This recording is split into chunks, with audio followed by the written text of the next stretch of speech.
to other countries in Africa and in the world. Just to add, there are programs in the United States, Peace Corps, for example, other programs done by NGOs, Doctors Without Borders. So there are tons of programs, and I would hope that those of you who are young and unlike me, who have the future in front of them, people like me have one foot in the grave and the other sliding into it.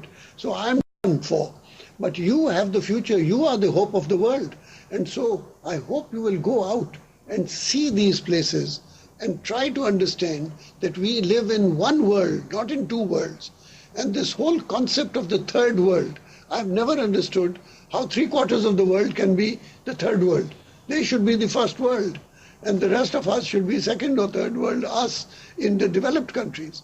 And so go out, see for yourself.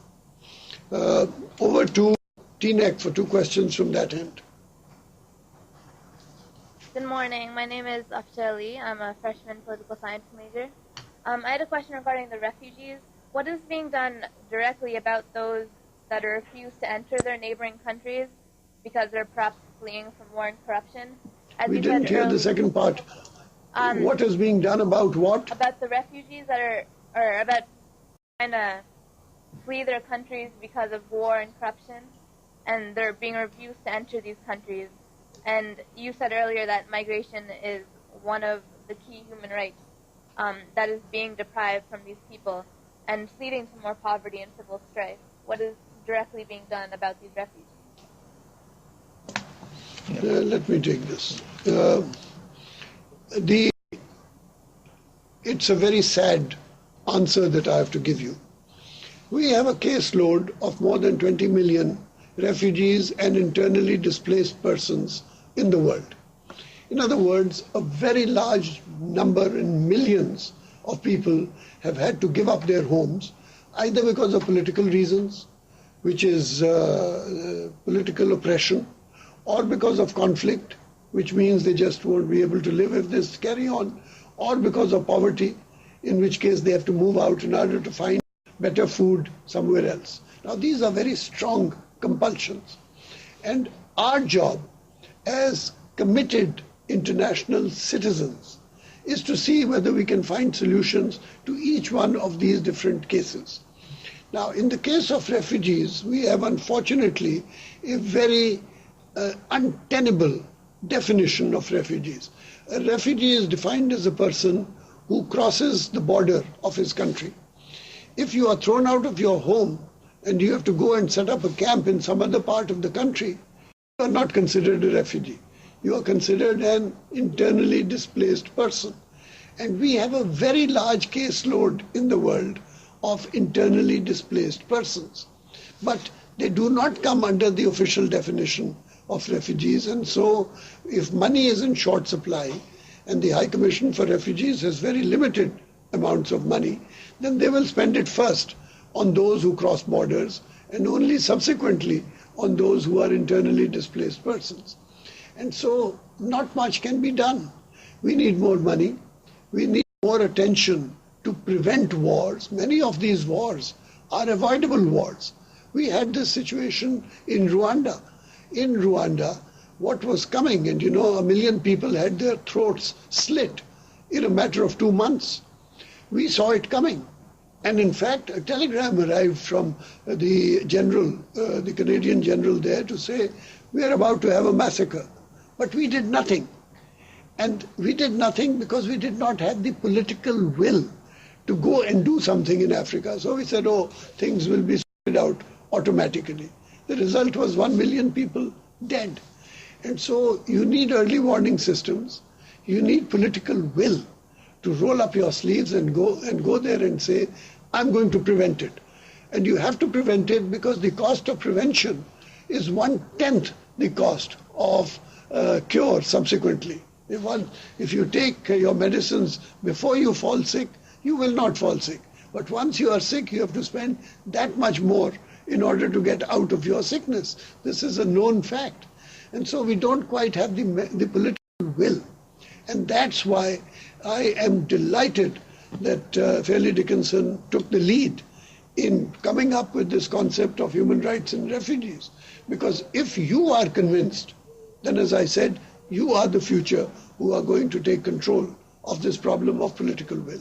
Would you like to add something, sir? Sure. Some positive notes, because particularly on internally displaced persons, there is development going on within the UN system as a whole to trust more agencies, operational agencies like the High Commissioner for Refugees, to take care of internally displaced persons, particularly when they are in the vicinity of refugee camps, which means that if a given country is receiving refugees from a neighboring country, and that for some reason his own population got to be displaced into that receiving area, the Office of the High Commissioner for Human Rights has the right to appeal for the international community to assist in providing assistance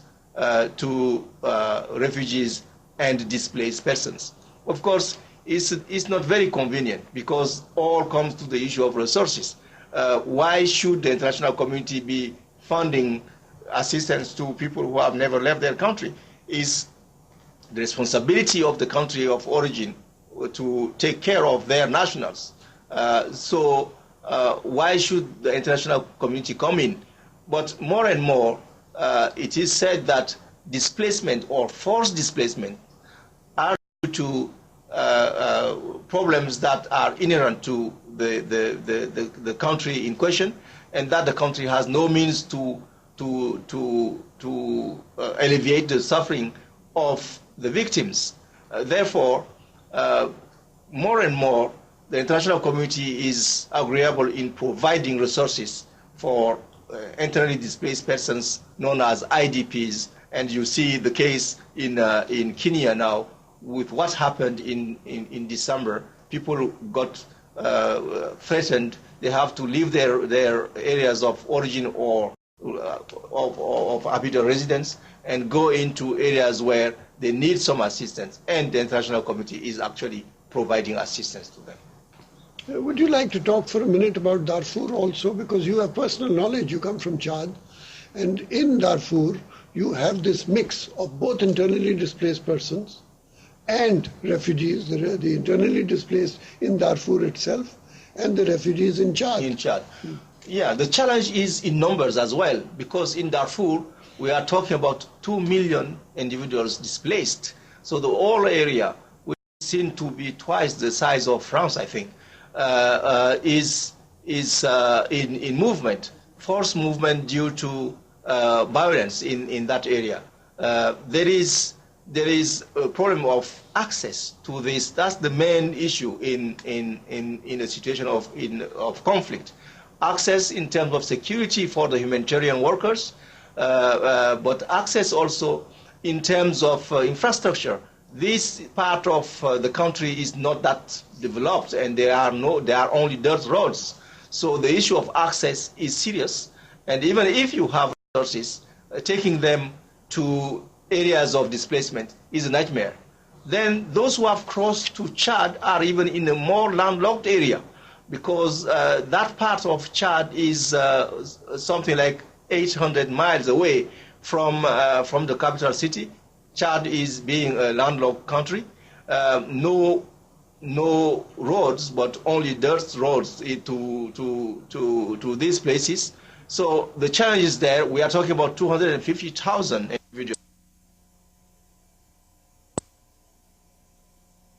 Internal displacement as well, because Chad itself is facing internal conflicts, and the population of this eastern part of Chad, western part of Sudan, the population is in a very, very massive movement. So the challenge is there, but thanks to a number of goodwills, assistance is actually reaching some of them, but still there is a lot to do. And these are areas where I think as a youth, you could look at it and see how best you can also provide your thought or your concrete assistance to. Can we take one more question From TNEC, please, before shifting back to medicine.